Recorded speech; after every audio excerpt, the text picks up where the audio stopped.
Hey, do you want to watch The Notebook? Sure, I love The Notebook. I've never seen it. Wow, have you seen any movies based on the novels of Nicholas Sparks? Nope. What if we watched all of them? I'm willing to try anything. Sparks, sparks, sparks, sparks, sparks, sparks, sparks. Notes. Hi, I'm Whitney, Hi, I'm Zach. and this is Sparks Notes, a limited podcast series in which we watch and review every movie based on a novel by Nicholas Sparks. Today is our fourth episode, so we are covering the 2008 film Nights in Rodanthe. Yes, possibly Nights in Rodanthe. We do not know exactly how that is pronounced. I think it's Rodanthe. We can talk about it later. Nights in Rodanthe stars Richard Gere and Diane Lane. They are the two romantic leads. You know, I say this every time, but it does kind of have a hot cast, right? Get into it. Okay, so we have Christopher Maloney plays Diane Lane's like kind of separated husband. Her best friend is played by Viola Davis. We have Mae Whitman plays her daughter. And then the big shock was James Franco popping in and playing Richard Gere's son. Yeah, that is very surprising because I found out that he's uncredited. I literally just saw that right now when I'm scrolling. Like, that is so weird. So maybe he wasn't happy with his role in this or his performance and asked to get his name removed. It's a bit of a mystery there. It is a little bit of a mystery. I wonder if we'll ever know. Well, let's watch the trailer, I guess, and then we'll get into it. I made a decision a long time ago to be the best doctor that I could be. Not the best husband, maybe, the best father, the best doctor. Dad, what happened? Are you okay? It's my last surgery. I don't have time for this. Well, you fall in love with someone, you change, and you give up certain things. It's weird not knowing if you're married or not. Hey, Jack, Jack still seeing your best friend? you're my best friend. don't play me. When do the guests arrive? Guess, meaning one, tonight. Have fun for the both of us. 4 nights, leaving Tuesday. Dinner is 7:30 if you prefer, because you are The only guess. Something wrong with your table? Didn't want to eat alone. Oh, well, you didn't come here for the beach. No, I came here to talk to someone. Must have been very hurtful for you to be held responsible. Is he good looking? Don't start with me. I made that to keep special things safe. Who keeps you safe? One weekend changed my life forever.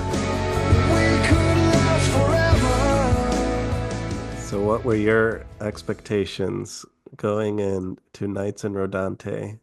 I don't think I knew anything about this like at all, except for what the cover looked like. So, I mean, I knew it had Diane Lane and Richard Gere, but I think my expectations were very small because I just did not know what to expect. Yeah, there's no buzz about it. Not a word lot mouth. of buzz, especially now, 17 years later. And the DVD case, because again, I did get this on DVD for us, said something about it being in the Outer Banks. So, and that was where Message in a Bottle was set. So I just was like, okay, maybe similar vibe or something. Yeah, I was expecting another middle-aged romance like Message in a Bottle, just based off the cast with Richard Gere and Diane Lane. Yeah, pretty much. And that's what we got. It's very similar to Message in a Bottle. Big on the beach vibe. Yeah. And there's also the like either divorced or separated. So this is like their second chance at love type thing. Um, Diane Lane's character is crap, what is her name? Tina? No, I don't know. Tina. Adrian. Okay. And he's So, Paul. yes. He's Paul Flanner, which is such a bad name. Like, if that was the name in the book, they could have changed it for the movie. Like, Flanner?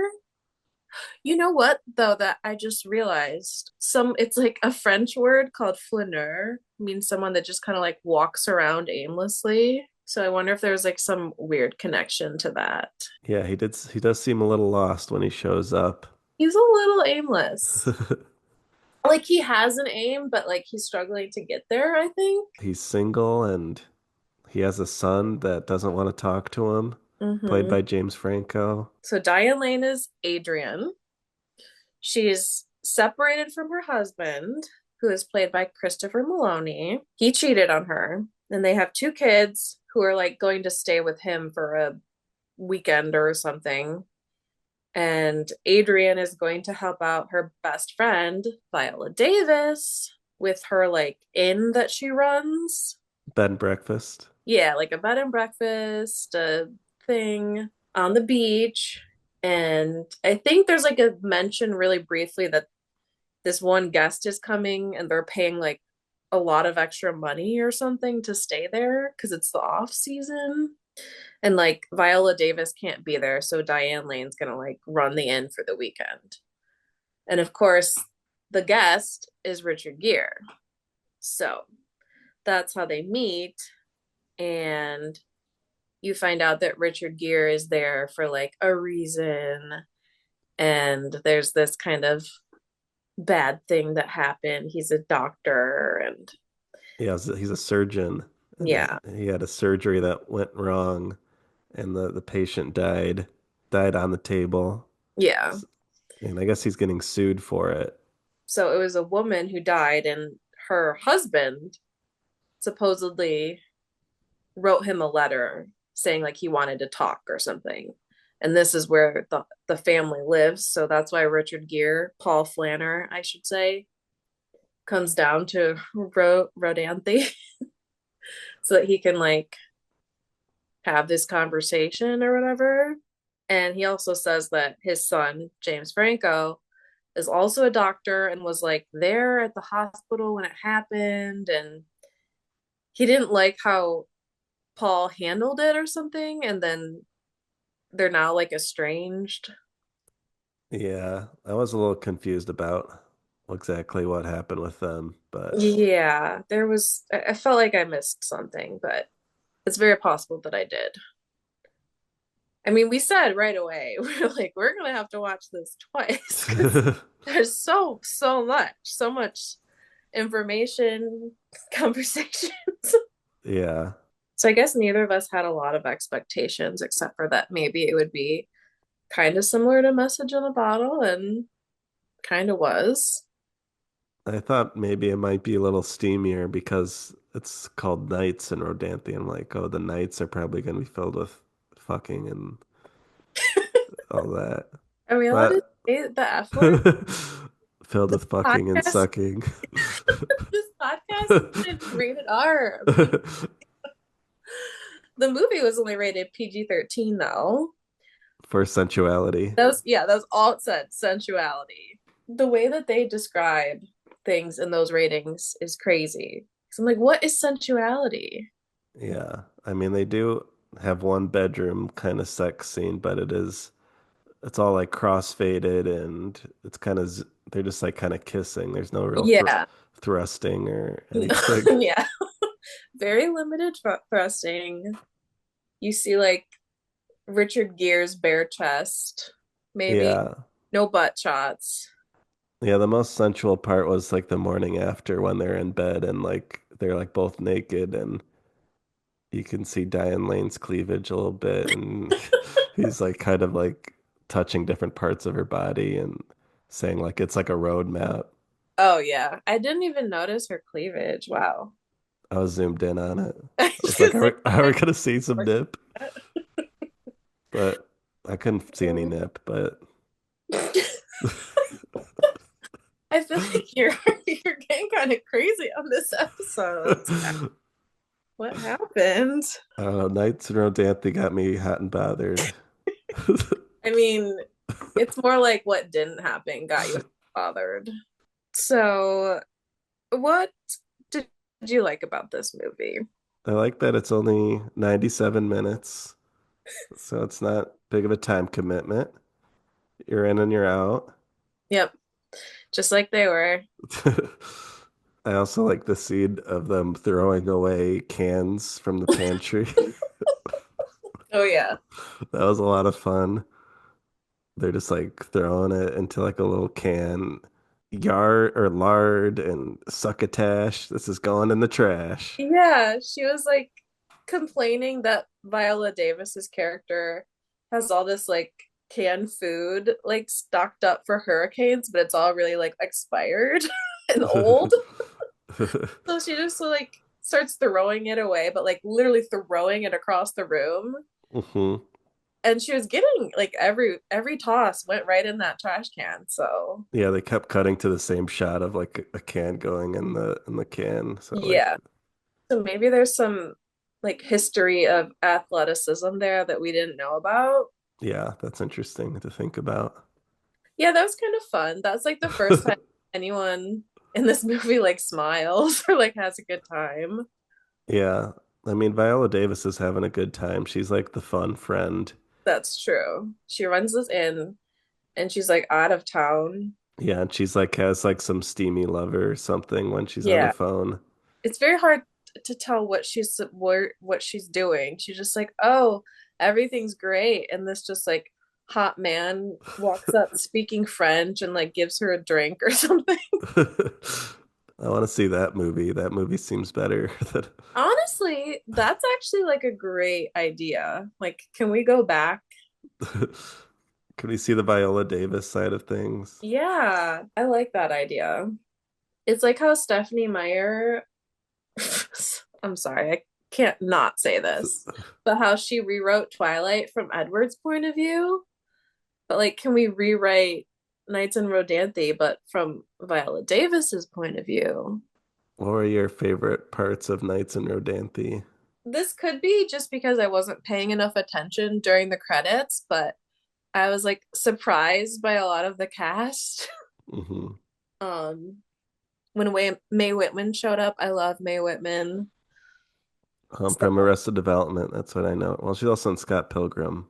yeah, she's in Scott Pilgrim. Yeah, she plays Anne in Arrested Development, but she's like kind of an emo teen in this. Yeah, she has like black hair and this like edgy haircut, and she's just like mad at her mom, obviously, all the time. She Um, wants them to get back together. yeah, it seems like maybe she doesn't know at the beginning that her dad cheated on her mom. hmm So she's like mad at the mom and doesn't fully understand. So that was a fun surprise. And then Viola Davis popping up. I did see her name in the credits though, and I was like, what? And obviously we were surprised, I think, to see James Franco. So like it was kind of fun to see all these actors that I had no idea were gonna appear in this. So Yeah, especially because Franco, he's not even in the opening credits, so like it really feels like a right. surprise. Is there anybody else? Oh, that guy that you said was on White Lotus. Yeah, the widower. Yeah, he's on the latest season of White Lotus, so I actually just got to that episode. yeah, Walton Goggins has a confrontation with him. The actor's name is Scott Glenn. Yeah. So, and he does really look exactly the same. Yeah, he's been in a lot of movies apparently. 93. Okay.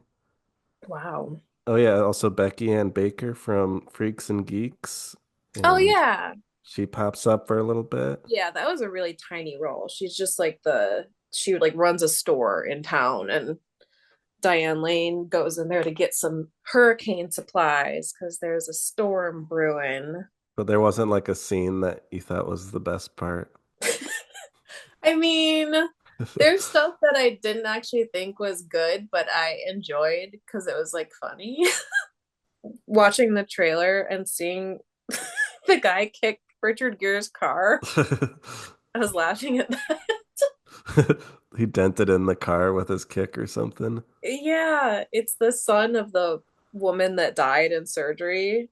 And when Richard Gere first tries to go like talk to them, he's basically just like, get out of here.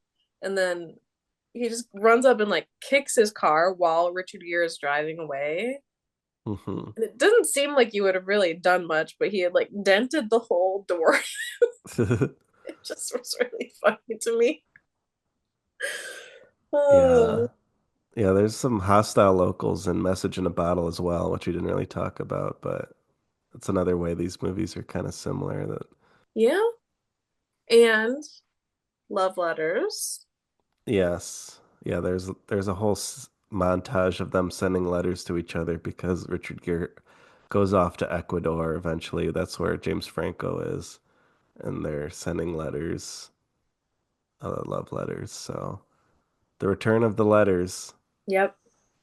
Can't make it through a Sparks movie without a love letter. Except for A Walk to Remember.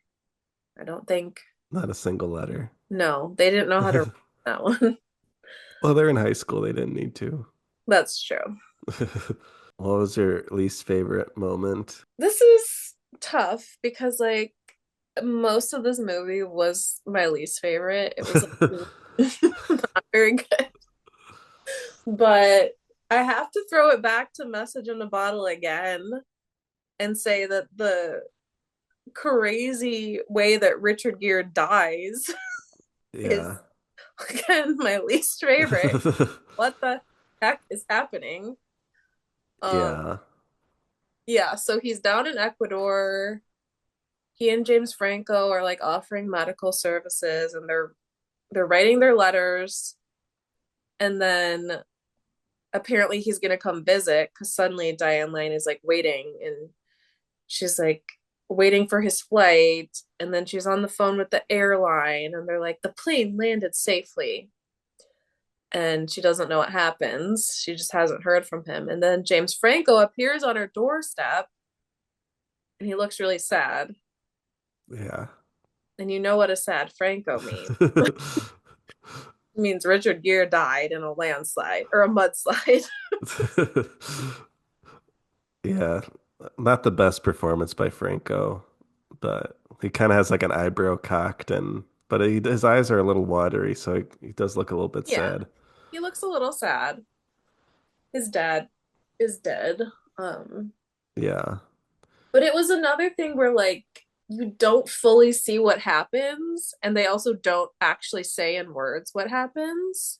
It just shows them in Ecuador, and there's this storm, and Gere and Franco are like trying to gather their stuff and like some medical supplies and like escape.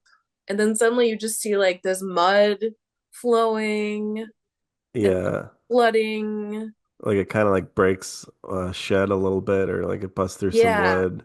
Richard Gere like ran back into this like building, this little like medical facility, and then it just like shows like mud and that's it, So I guess he drowned in mud.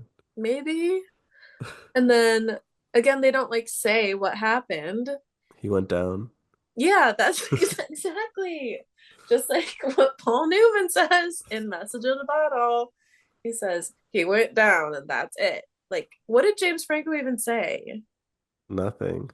Did he? Yeah, did he say anything? He just like handed her this box of stuff. Yeah, I thought this ending was even worse than Message in a Bottle, honestly, or it felt even lamer.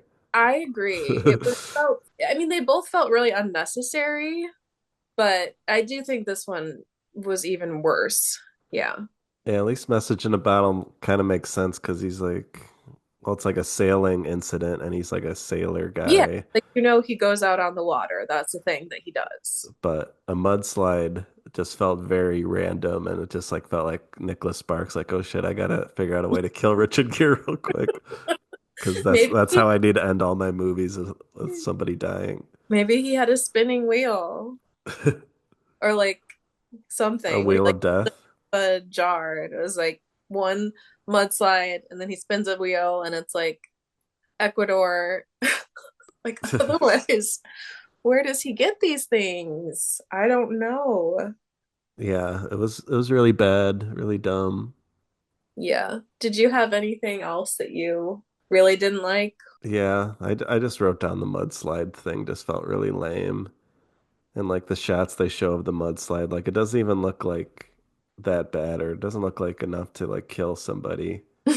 I mean, I guess we don't know because I will say I know very little about mudslides. So I don't know what it would take to kill a person. Yeah, the way it's depicted in the movie, it didn't look life-threatening to me. Yeah. But maybe that's offensive to mudslides. I don't know. Yeah, victims of mudslides. I would like obviously we don't know any, but it could be offensive. I think mudslides can be very dangerous. I'm just saying the mudslide that they show in this movie did not look that bad. Right. No, I see what you mean. Yeah. Another random thing that I just remembered, they did some really weird like cinematography. hmm Do you Some big remember like zoom ins. yeah, there's at the beginning there's a couple really random zooms. Like they do all of these big shots of this house that they stay in. Um like these I don't know if they were drone shots or something, like aerial. Yeah. And then all of a sudden they just show like the front door or the back door of these stairs and it just like zooms in so quickly. Yeah, it felt like a digital kind of zoom in or like that they did in post that this feels really weird. And then when the hurricane was happening and they're kind of like running around making sure everything's like closed up, they have these crazy camera angles. It's like the camera's like looking up at these angles and everything's like just all weird. I don't know. Yeah, there were some specific scenes that kind of reminded me of like Sam Raimi or Edgar Wright or something with like very stylish, kind of really fast editing Yeah. and jump cuts and weird big zooms. Like Yeah. like there's a flashback montage of Richard Gere doing the surgery where he's like listening to Bach and he's like running on the beach and Mm-hmm. he's having a flashback of the surgery that goes wrong. And the way that's shot is like very like kind of crazy. Feels very out of the place. Going back and forth and I don't know. Yeah, it was really odd. I understand that maybe it's supposed to show like how stressful and traumatic it is for him to remember, but It yeah. made it seem kind of fun to me. It's like it was a fun memory. It's like things are zooming. It's kind of flashy. I love thinking back on killing this person accidentally. Yeah, had a lot of energy. There was Bach playing. I don't know. So yeah, it's a very strangely edited movie, kind of jarring. I'm just keep thinking about how you said like three times that he was listening to Bach. Because they did make it a point where he was like, no, we're playing Bach today. Yeah, he like wanted to listen to Bach in the surgery room, and that Oh, could have led to the issue. I don't maybe know. that really was it. It's like Maybe no music in surgery is what Sparks is trying to say. that's the whole that's the whole message of this film. He's actually Yeah. like a big advocate for like standard surgery practices. Yeah, and the surgery was like there was no medical reason for it. It was just like a benign cyst on her cheek, right? So there's Yeah. no she just wanted it to look more beautiful for her husband. And the husband's like, I thought she looked beautiful anyway. Yeah. He's like, I didn't even see that cyst. He was just like, I loved her. She's beautiful. So maybe Sparks is taking a jab at people that are for cosmetic surgeries. I don't know. I think, yeah, he has a lot of strong stances that he's probably taking Yeah. that we're just kind of having to figure out now. All right. So do you have any surprises? I do. I do. Obviously the mudslide, but the real surprise of this movie is those horses, right? Yeah, that's what I wrote down. I kind of forgot until we were rewatching the trailer or just watching it now. So it's like near the end of the movie, it kind of feels like Diane Lane is really like come to terms with things. She's lost this love. And then she's walking on the beach, and all of a sudden she looks like she's like seen a ghost, basically. She's like so amazed and awed by something. Hmm. And we were like, is Richard Gere back? Like, did he not die? Yeah, And that's then what when we all thought. yeah, and then it cuts and it's just this like all these horses running down the beach. Yeah, it's like six horses running real fast, and she loves it. She's like, I get it. Like, I also think horses are cool. I have this horse sweater that I wear a lot. It just felt unusual. Yeah, And it made me wonder if I had missed something earlier. Like, did she talk about loving horses or something? yeah. I don't remember any scene of them talking about horses or her love for horses. Like, maybe she had a little horse figurine somewhere or something. You did say one of the horses looked like Richard Gere. So, Yeah, like had because a silver mane. yeah, the very last one in the herd had like this like yeah, like silvery white hair. It's just like looks like Richard Gere's hair. So maybe the last one was Richard Gere. I'm gonna cry. It's Just laughing too much. so beautiful. It's so beautiful. I also thought the horses looked kind of short for some reason, or I don't know. They just looked like they had little stubby horse legs. One of them definitely looked really short. Okay. Yeah, that was my biggest surprise for sure. And that's like how the movie ends, basically. It's like Is almost that like the is last that the scene of the last movie. scene? I already Yeah. forgot. We literally watched this like 12 hours ago. I I really remember. think there's one more scene of like her and her kids like on like the deck or the dock where her and Richard Gere shared a dance together with Right. the old man band. I forgot. I didn't even realize that was the same I think it dot. was. Yeah, I think you're right. Because the dance that they shared was at night.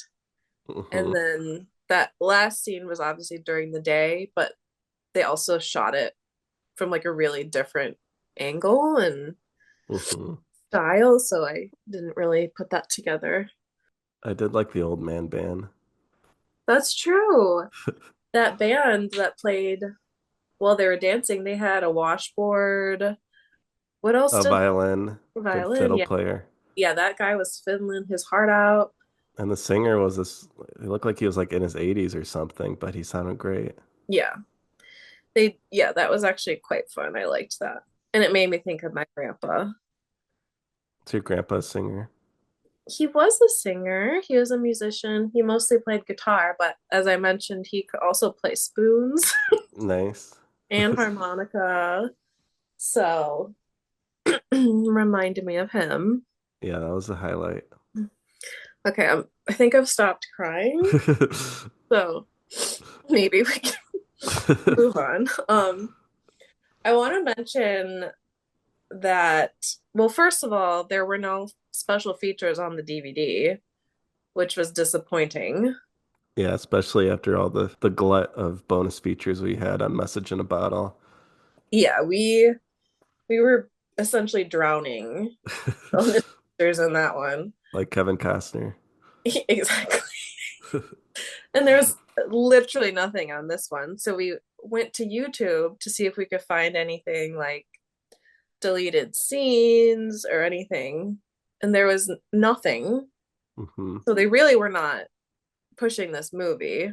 Yeah, there were a couple press interviews with Diane Lane and Richard Gere, and Were really boring. yeah, they talked about how they had been in movies before together. They were Yes. in, what was it called? Unforgiven or Unfaithful. Unfaithful. And then I don't remember the other one. Cotton Club? Yeah, The Cotton Club, which is a Francis Ford Coppola movie I haven't seen, but yeah, kind of interesting that this is their third time being paired together in movies. Yeah. And I guess they've never dated in real life, but they are friends. That's what I read. Yeah, that's what the internet told us. I don't know if I believe it because if you star in a Nicholas Sparks movie together, you're contractually obligated to date. At least for a couple months. Yeah. So, anyways, I was thinking about how when we were on YouTube, we found that like real estate video. Oh, yes. It was like just this guy trying to sell the house from the movie, the like inn. Mm-hmm. And I don't know why. It just was really funny to me, especially because he was like talking about the movie. He was like, you could own where this magic took place between Richard Gere and Diane Lane. Yeah, And it was just, he didn't pronounce gear right. yeah, that was really funny to us. Yeah, there's actually a little bit in the Wikipedia page about the house, and it said the house was damaged in a hurricane after the movie was filmed, which makes sense because the house is built like right on the water, like the waves are like crashing into it, like in the movie. It's like way too close to the water. And you pointed out that in the real estate video, it looked different. Like it looked like it was further away. Yeah, so it says new owners bought the house and relocated it to another part of the Outer Banks. Yeah. So it actually got they managed to just like lift the whole house and just move it to a different part that's not super close to the water like it is in the movie. That's crazy because it is a ginormous house. Yeah. I'm looking at it and it's like 4 stories tall, it parts of it. And it is currently for sale, I discovered. Yeah, it's on the market as of Yeah. 2024. No, it's on the market as of now. Oh, okay. I'm looking at the listing. How much? So there's been a price cut of $200,000 and it's now listed for the low price of $799,000. Wow. Like, I am actually surprised by that because this is a gigantic house in the Outer Banks on the beach. And it's a piece of film history. It obviously a huge, huge piece of film history. I said it reminded me of like a little dollhouse or a miniature, like it looks fake almost. Yeah, it does have an odd kind of structure to it. Like if it Almost didn't like have a all the castle. yeah, I was gonna say if it didn't have all like the blue shutters, it might look like a haunted house to me. Yeah, for Like sure. the way that it's structured, it's like a little bit unsettling. So maybe another movie will be filmed there and it will be a horror movie. Nights in Rodanthe 2. Another thing I found on the Wikipedia is that uh, in 2010, Time magazine named Nights in Rodanthe one of the 10 worst chick flicks ever made. Wow. So that's pretty damning. Interesting. I mean, I didn't really like it, but I don't know if I would say it's one of the 10 worst chick flicks. Hmm. It was also in their list of, oh no, the Times put it in its 100 worst films of 2008. And then Time named it one of the 10 worst chick flicks. Yeah. I'm curious about their list. Might have to look into that later. hmm So do you have any favorited letterboxd reviews? I do. Oh, I have one review. Well, somebody who didn't give it any stars. He just wrote, with Richard Gere, more like knights and rodents. Am I right? You Because know, there's another review that said he looks like a mouse. So I guess there's a contingent of people that think Richard Gere looks like a rodent. I can see it. It's like there's like a small following of people that strongly believe this. It also made me think of that brief period of time last year when people were talking about how like there are these certain celebrity men that a lot of people think are hot, but they actually just look like rodents. Like I remember Josh O'Connor was one after Challengers came out, and people were like, "Oh, he's hot, but he does look like a rat." And Mike Feist from Challengers. They're both rodents. They are both rat boys. And Timothy Chalamet, bit of a And yeah, rat boy. he's a rat boy. So I don't know if like the whole Richard Gere rat discourse was like around that same time, or if that's been around for longer, but it made me think of that. Well, yeah, I mean, I think rodents are cute, and so it makes sense that a man with rodent features would also be attractive. So I don't think it's like a crazy idea. Yeah. Okay, so I saved a couple reviews. This is a 2-star review, and it says, fell asleep for literally 12 men and they fucked, then Richard Gere died, and there's like 40 question marks. Forgot that's what happens in this kind of thing. Anyway, I don't think this inn is going to survive the next 10 years of climate change. So that was probably my favorite. And then there were a couple reviews basically commenting on how it's really hard to pronounce and spell Rodanthe. hmm And I still don't know if that's right. Yeah. Well, the DVD, we didn't mention this, it had that little preview for the soundtrack. And it said they had this original song by Emmylou Harris, and she's singing it, and it sounds like she's saying Rodanthe. Yeah, we'll play a clip from that song. It might be an original Emmylou Harris song for the movie. I think it was an original, Wow. which is kind of wild. But yeah, she pronounced it Rodanthe, so Maybe they were just like, you're Emmylou Harris, you can do whatever you want, even though it's wrong. yeah, the song's called In Rodanthe. So we'll listen to some of that. I remember those nights down in Rodanthe. I was only grieving until Rodanthe. I think now it's time for the Sparks fact. Yep. Sparks fact. Today's Sparks fact is sponsored by Numinos. Paul Newman's own brand of Oreos. I have provided us with a Sparks fact for this episode. My Sparks fact is that Nicholas Sparks has been married for 25 years, but then was divorced in 2015. So he's currently single, as far as we know. I wonder what's happened since then. Like, it's been 10 years. He's probably gone on some dates. I was just thinking, like, if I went to New Bern, I believe is where he lives, because that was my fact last time. If I went there, like, would he be on dating apps? On Raya or whatever. Is I that don't like think the celebrity dating app? it is, but I don't think they would let him on. Right? Damn. I think he could get on there. He's a big name. I mean, okay, maybe you're right. Sparks fact.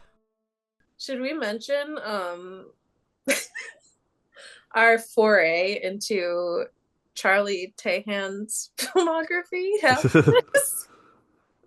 Yeah, we did well in our search for bonus content about Nights in Rodanthe on YouTube.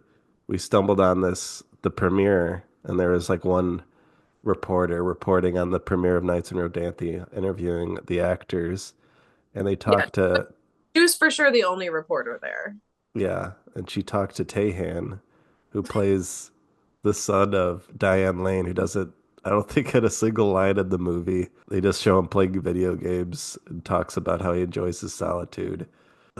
But on the red carpet, he plugs another movie he's going to be in called, what is it called? Burning Bright.